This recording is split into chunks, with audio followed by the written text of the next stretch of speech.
Estoy grabando, ¿no? Sí, ya. Muchas gracias, Diego. Ya, entonces de nuevo. Interacciones intermoleculares. Una molécula está formada por elementos que están unidos mediante enlaces entre sí. Pero para que se formen sustancias, es decir, la materia posible de ver, debe existir fuerzas que unan a las distintas moléculas.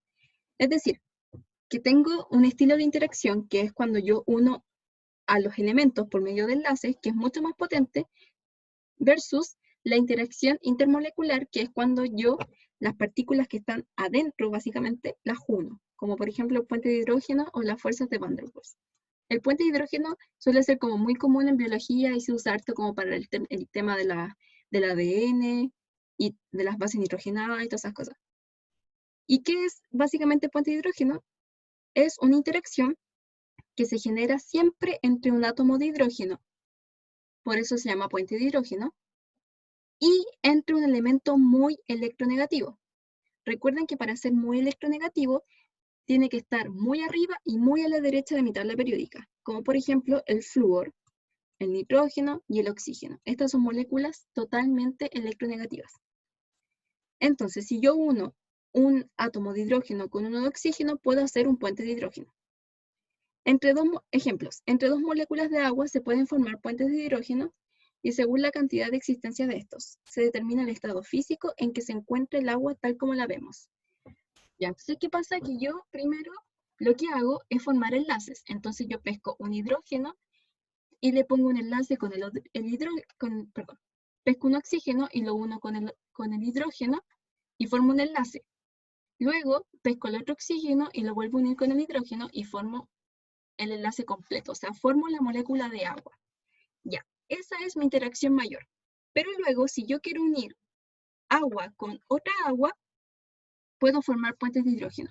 Entonces, ¿qué va a pasar? Que el hidrógeno de una de mis aguas se va a unir con el oxígeno de mi otra molécula de agua. Y esa unión, esa fuerza que estoy generando, se va a llamar puente de hidrógeno.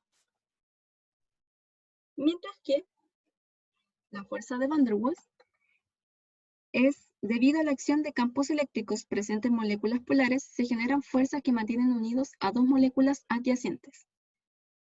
A esta acción electromagnética se le llama fuerza de Van der Waals. Entonces, ¿qué es lo que pasa? Que yo tengo una adyacente, no sé si saben bien lo que significa adyacente, pero es como que esté como al lado técnicamente. Entonces, si yo junto una molécula que está literalmente al lado, a ver, voy a ver si les puedo mostrar como una foto.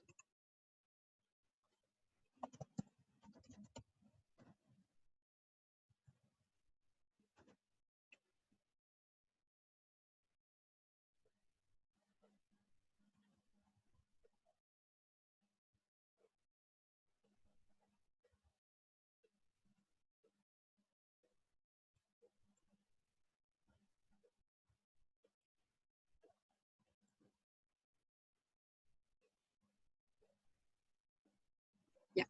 Por ejemplo, aquí en esta imagen, yo tengo una molécula cualquiera, que es esta de acá, y esta molécula tiene un polo positivo, otro polo positivo, porque es el mismo elemento, y tengo un polo negativo. Ya. ¿Qué pasó? Que esta molécula se encontró muy cerca, o al lado más bien, de otra molécula de similares características, o más bien iguales características. Entonces, ¿qué es lo que hace esta molécula? Simplemente se une el polo negativo con el polo positivo. O sea, no es que se unan sí, sino genera una fuerza muy grande entre ellos, que técnicamente que es como que se estuvieran uniendo.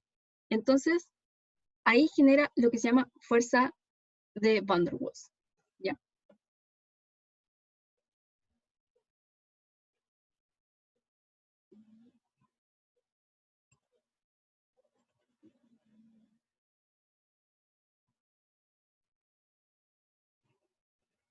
¿Ya? Entonces, en general, estas son las más importantes de las interacciones intermoleculares y son las que generalmente les va a servir para tanto biología como para química, ¿ya?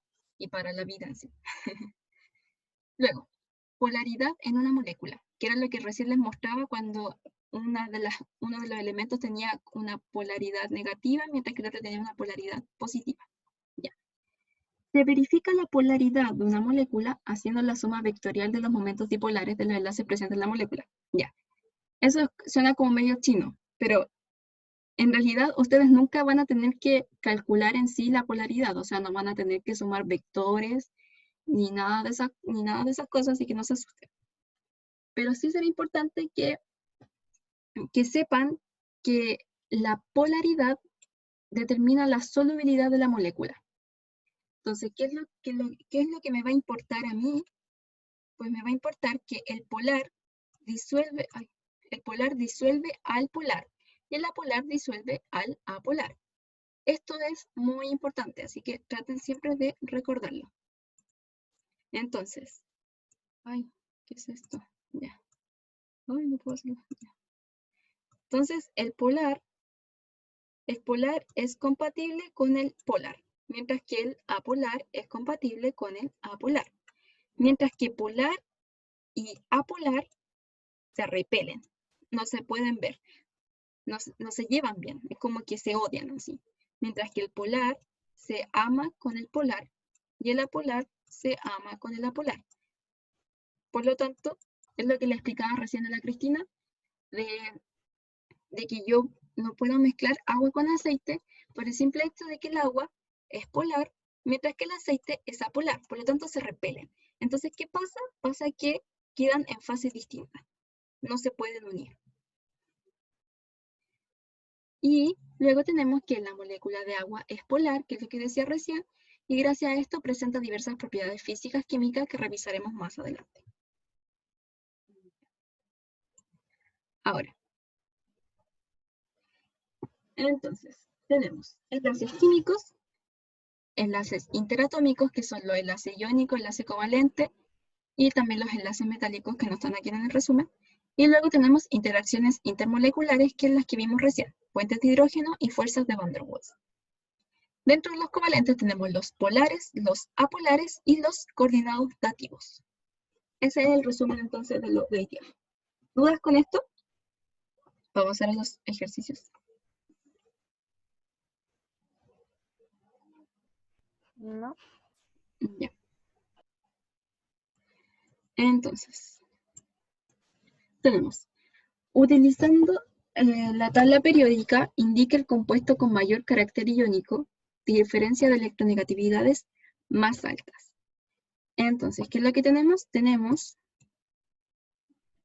espérenme.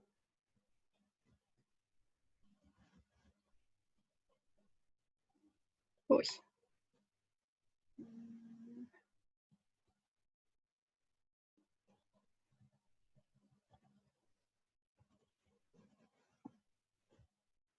Lo estoy poniendo.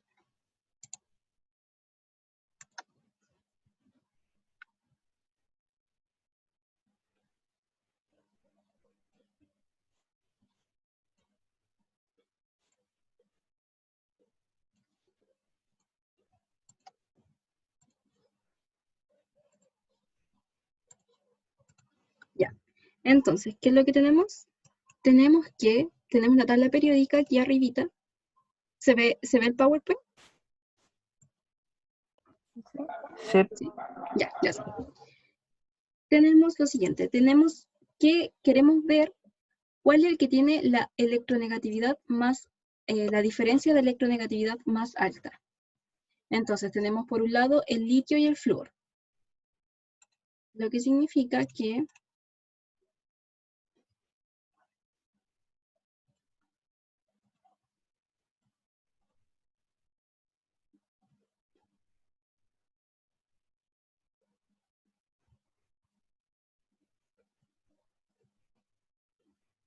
ya. Entonces yo busco mi tabla periódica, el litio, que está aquí, y el flúor, que está acá. Tenemos ese primer caso. Sabemos que el flúor es muy electronegativo, ¿no es cierto? Mientras que el litio no lo es tanto porque es un elemento metálico.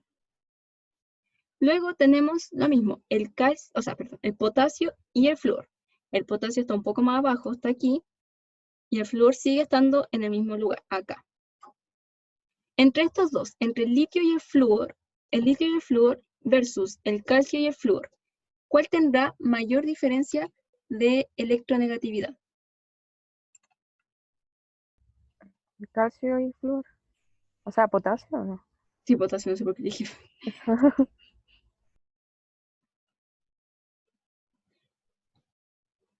¿Por qué dices eso? Porque la electronegatividad aumenta hacia arriba y hacia la derecha. Muy bien. Ya sabemos que así crece la electronegatividad. Y yo quiero que la diferencia sea muy grande. Entonces, si miramos nuestro litio y nuestro calcio, dale con calcio, potasio, disculpe, nuestro litio y potasio, el que es más electronegativo es el litio. Por lo tanto, si yo al flúor le resto la electronegatividad del litio, me va a dar un valor menor, o sea, perdón, sí, menor que si yo resto el flúor con el potasio. Entonces, hasta el momento, este definitivamente no me sirve. Podría ser este, pero tenemos que ver los otros. Luego tenemos flúor, de nuevo, el flúor, que siempre está el flúor aquí, y tenemos el CS que está aquí abajo. Ya. Si ahora comparo el potasio con el flúor versus el CS con el flúor, ¿cuál tendrá mayor diferencia de electronegatividad? Pues hago el mismo análisis. Sé que el potasio es más electronegativo que el CS. ¿Por qué? Porque está más arriba en la misma columna, está mucho más arriba. Y como está más arriba, es más electronegativo. Por lo tanto, si yo al flúor le resto la electronegatividad del potasio, me va a dar un valor X. Mientras que si yo al flúor le resto la electronegatividad de CS, me va a dar un valor Y. Pero sí o sí, F menos el valor de CS va a ser mayor que el de F menos potasio. ¿Por qué? Porque el CS es menos electronegativo. Bueno, por lo tanto, hasta el momento, este me podría servir más que este, que ya lo descarté, porque este está mejor. Luego hago lo mismo con los otros dos.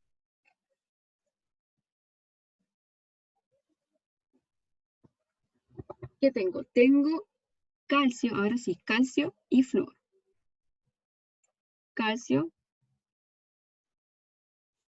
y flúor. Y en el otro lado tenemos Va, que este de aquí, y flúor. Ya. Si se dan cuenta, estamos ubicados de igual manera como estamos ubicados en el potasio y en el CS.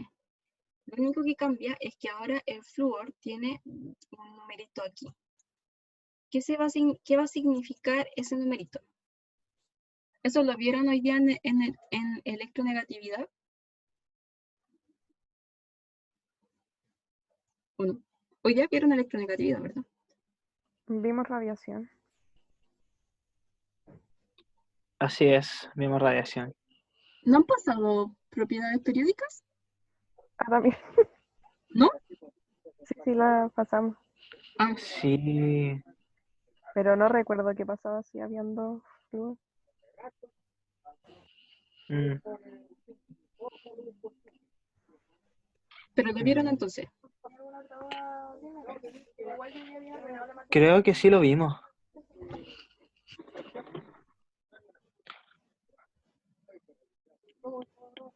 Ya.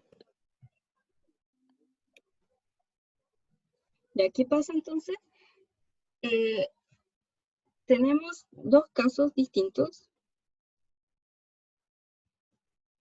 pero a la vez son como muy parecidos porque ambos están en el mismo periodo. Entonces solamente va a cambiar que tengo una cantidad de dos electronegatividades. Entonces lo que podemos hacer es lo siguiente.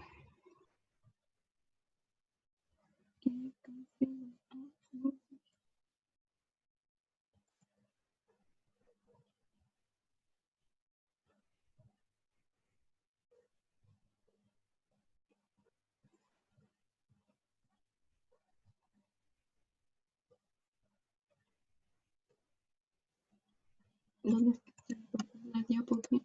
necesito. Ya, no importa, no tengo. Ya. ¿Qué pasa? Que como tengo un flúor con un subíndice, cuando yo calculo la electronegatividad, lo que estoy haciendo es multiplicar. Esperen, déjenme ver cómo explicarlo.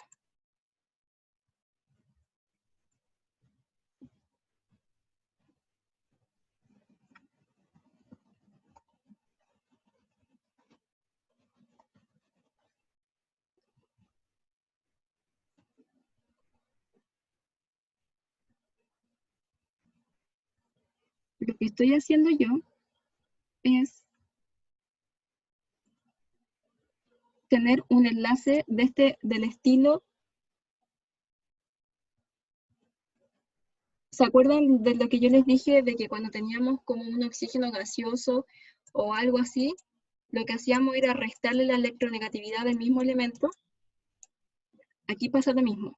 Entonces, básicamente, estoy anulando esta electronegatividad en F2, porque le estoy restando la electronegatividad del flúor menos la electronegatividad del flúor, y luego a eso le estoy restando la electronegatividad del calcio. Entonces, por eso, estos de acá, técnicamente, van a tener una diferencia que no me sirve. No sé si se entiende. Mientras Sí, que, se entiende. en este caso, el que no sirve es este, porque era el que estaba mejor ubicado versus el flúor. Y recuerden que aquí lo que se hace es restar las electronegatividades. Ya. Luego tenemos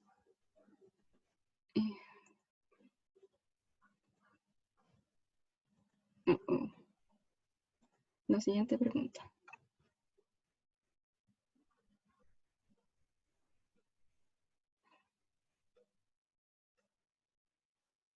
Ya.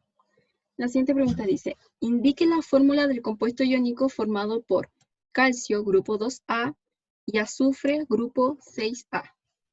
Entonces, para esta pregunta es que me sirve mi tablita que yo les decía recién. La tablita que nos dice que si yo junto 2A con 6A con 6A, 2A con 6A, formo MX, lo que significa que el elemento no va a tener subíndices distintos a 1. Por lo tanto, entre calcio y azufre me va a quedar simplemente KS. Y listo. Luego, ¿cuál de las siguientes moléculas presenta enlace dativo? Ya. Esta la vamos a dejar para... Es que no sé si alcanzo a hacerla porque es un poco larga. Dejémosla para el final para seguir avanzando y luego llegamos a esa. Siguiente. ¿Cuál de las siguientes moléculas presenta enlace covalente covalente polar y apolar? Ya. Eso significa que me tiene los dos enlaces juntos. Sabemos que el agua es solo polar, ¿no es cierto? Profe, no se ve el ejercicio. Ay, que soy pava. Ya, este.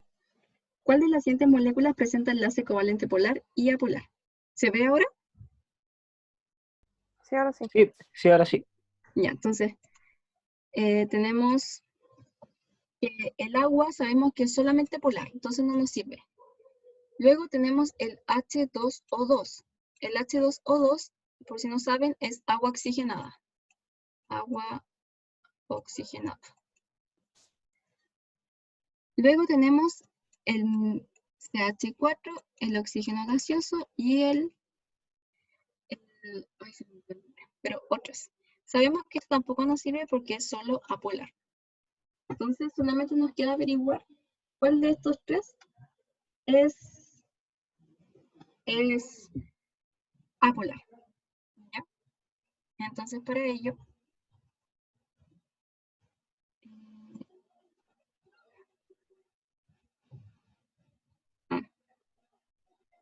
para que les sea más fácil, y siempre se acuerden, el O3 es dativo, por si acaso. Esto por falta de tiempo, el problema es que no sé si lo voy a poder explicar bien, si no lo voy a dejar pendiente para la próxima clase. pero el O3 siempre es dativo, para que no se olviden. A veces es bueno aprenderse esas cosas de memoria, así no pierden tiempo en formar los enlaces. Entonces sabemos que el agua es polar, que el oxígeno es apolar y el O3 es dativo. Solamente nos queda el agua oxigenada y el CH4. Entonces, ¿qué es lo que podemos hacer? ¿Alguna idea? Para casos como este, es mucho más fácil buscar una molécula que ya era polar, como por ejemplo el agua, que es H2O. Sin embargo, luego tiene un oxígeno gaseoso, lo que significa que eso es apolar. Por lo tanto, para que no pierdan tiempo como en hacer enlaces, siempre es más fácil fijarse en esas cosas. Entonces, el agua oxigenada tiene la característica de que es polar y además es apolar, porque tiene un enlace covalente, el H2O, que es del estilo polar, mientras que el O con el otro oxígeno tiene un enlace que es apolar.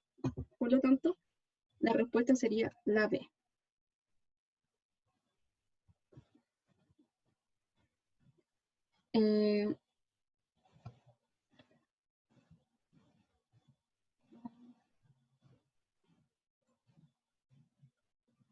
Ya, gracias, tío. Ya, entonces, luego seguimos con la siguiente pregunta.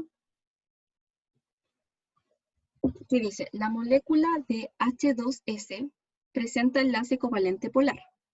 A pesar de que el hidrógeno pertenece al grupo 1A y el azufre al grupo 6A. Eso se explica por qué.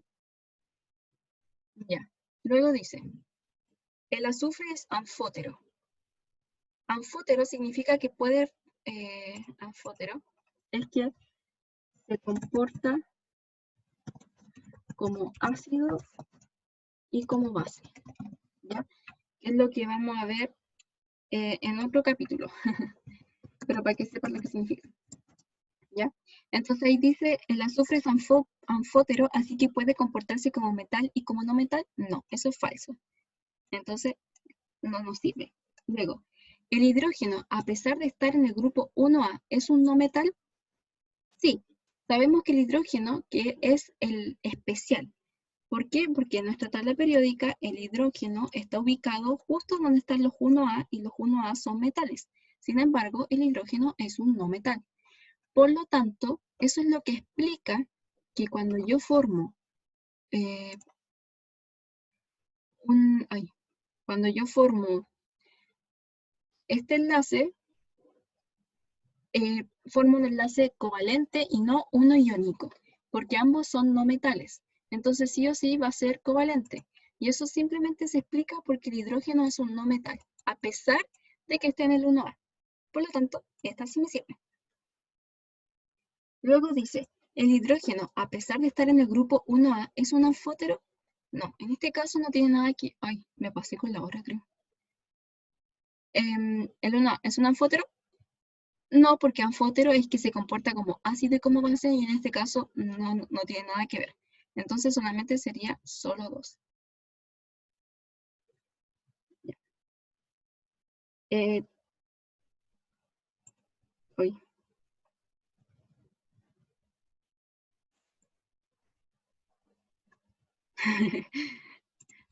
Palabra de Diego, brutal.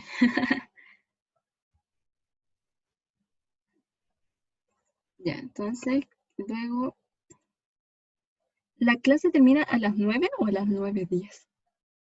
¿A las 9? A las 9. Ya, entonces estoy en el tiempo. Significa que vamos a tener que dejarlo hasta acá. Quedamos en la pregunta 5. Nos quedaron 2 preguntas. Lamento los momentos malos de hoy día porque fue todo un caos, en verdad. Fue horrible. Espero que la próxima clase esté mejor y no nos pase lo que nos pasó hoy día. Y muchas gracias por venir, de verdad, porque cada vez somos menos. Yo llevo 2 años haciendo clase en el PREU y después terminan como 2 personas de un curso como de 20, porque ustedes de por sí ya son poquito, entonces por último es más entendible, pero son cosas que pasan. Así que gracias por venir. Eso. Cualquier duda me dicen al WhatsApp. Así que estén bien, cuídense. La próxima clase seguimos. Chau, chau. ¿Cómo cierro esto? Igual ustedes, cuídense.